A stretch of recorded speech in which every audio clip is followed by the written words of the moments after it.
guys, and welcome to Alien Protocols. Don't speak too loud, you're gonna wake up Cosmo. Let's talk about different types of invisibility.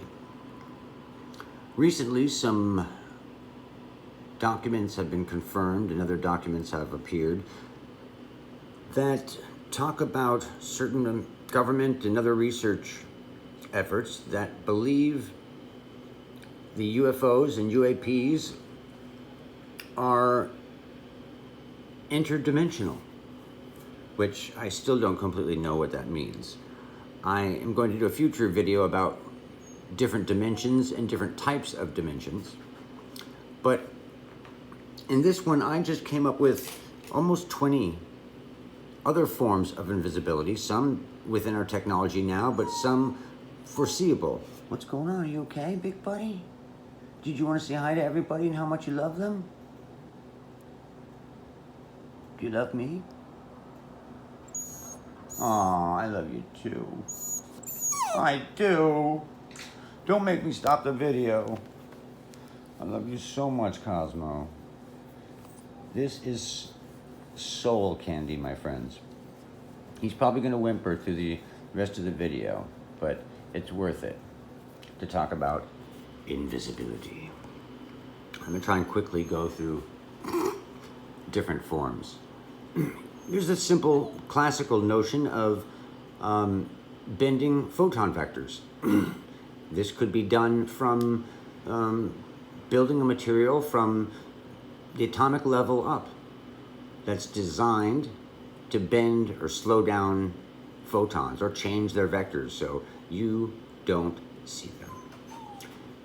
There's other ways to create invisibility, like targeting the observer's sensor frequencies. So if you know a certain animal only sees in this range of the electromagnetic spectrum, you could make your craft only visible in wavelengths outside of that. What's wrong, my love?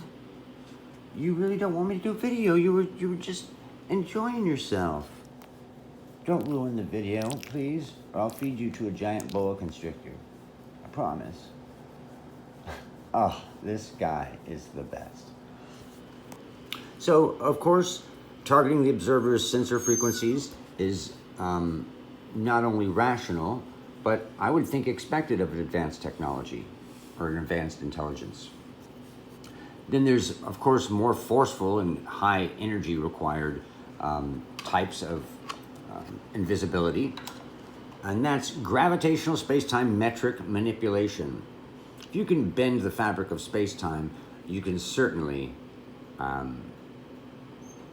become invisible. Let's look at some other possibilities. This is one I've spoke of before. If you can gather data, process it, and then physically react to it so quickly, it could prevent detection by whoever is trying to observe them. And essentially what would happen is you're basically moving too fast for our eyes and brains to process. And this is certainly something that is happening with the phenomena. There's a group in Spain of astronomers who are using these special cameras and have captured many, many objects. Other ways, and these are just a few that I've pondered off the top of my head. If I really sat down, there's, I'm sure, a lot more, and you guys would have a ton too. So is it more logical that these craft are disappearing or entering our experience from other dimensions, or could they more likely just be invisible to us in many different ways? Of course, there are some illusions that could make them appear invisible. Now, if you're targeting the sensors, and sensors is really the observer of the invisible thing, if you target the sensor's position and you place something in between the source and the target, like the background data, you would look invisible. Like if I put a painting of the background behind this computer, in front of the computer, you wouldn't see the computer.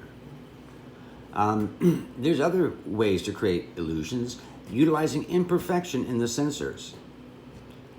These are optical illusions and quirks. There's lots of quirks in our human sensory package, and a lot of magic tricks and visual illusions take advantage of those little quirks and imperfections.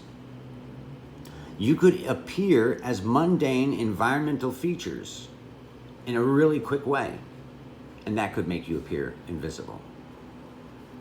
You could, in a more direct way, affect the target's data gathering or processing. So if someone affected my ability to see or my ability to process that information, it could render something invisible. You could also take matter and turn it into dispersed or diffused matter. And this is something I would expect from an advanced technology. You could even have 2 or 3 objects in one location simultaneously using ultra-efficient construction methods, and especially ones that target the atmospheric conditions and elements in the area you want to be. It sounds a little confusing, but imagine building something, but when you build it, you're taking into account the elements in the air at the location you want this object to be. So you just remove from that object all of the elements that you could acquire just from the air.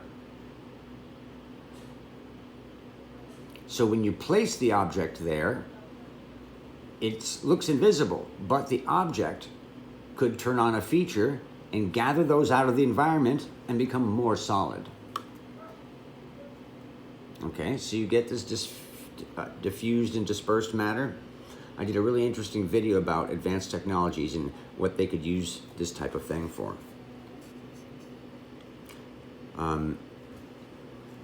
It doesn't necessitate, diffused and dispersed matter does not necessitate something being spread out and taking up a larger area and just less concentrated. It doesn't require that even. It could literally have the elements removed.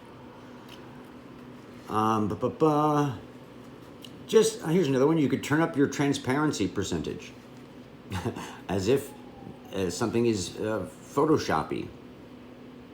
You could change the transparency aspects of individual components. Of course, here's another one I love, is dematerize. You could complete physical deconstruction within the range of someone's ability to perceive it, or the target's ability to perceive it.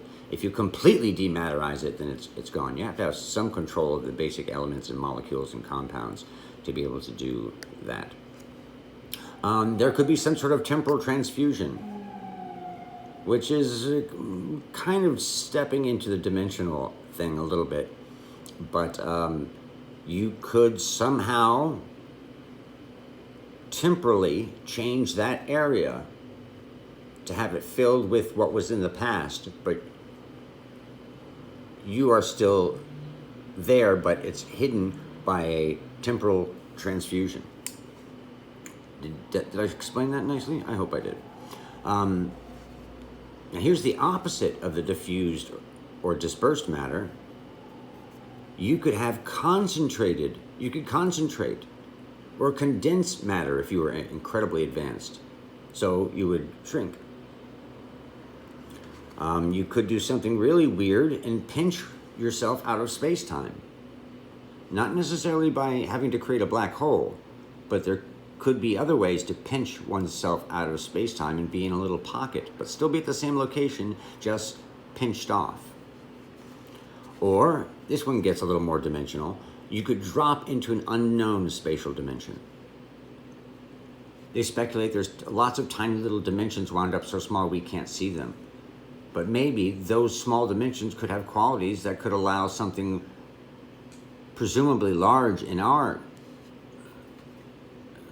plane of existence and it would drop down into one of those really tiny spatial dimensions and be fine. There's a variety of ways that could work. You could partially hide behind different aspects of space-time, kind of like ducking behind a rock. You could effect the return photons traveling back to the sensor. So light bounces off an object and comes back to the observer, but there might be a way to manipulate those or have them curve out of the viewer's sight. So the object is still completely there, it's just the light bouncing off of it has been manipulated or curved. Not within the material itself, but on the way from the material to the observer. So those are just a few types of invisibility. I have a lot of really cool videos coming up with some really deep next level questions. And the thing I love about these kind of explorations is it makes you realize, wait a minute, when dealing with an advanced technology, there's a lot of other things it could do besides just travel interdimensionally. There's lots of different types of invisibility, my friends. What do you think? Much love.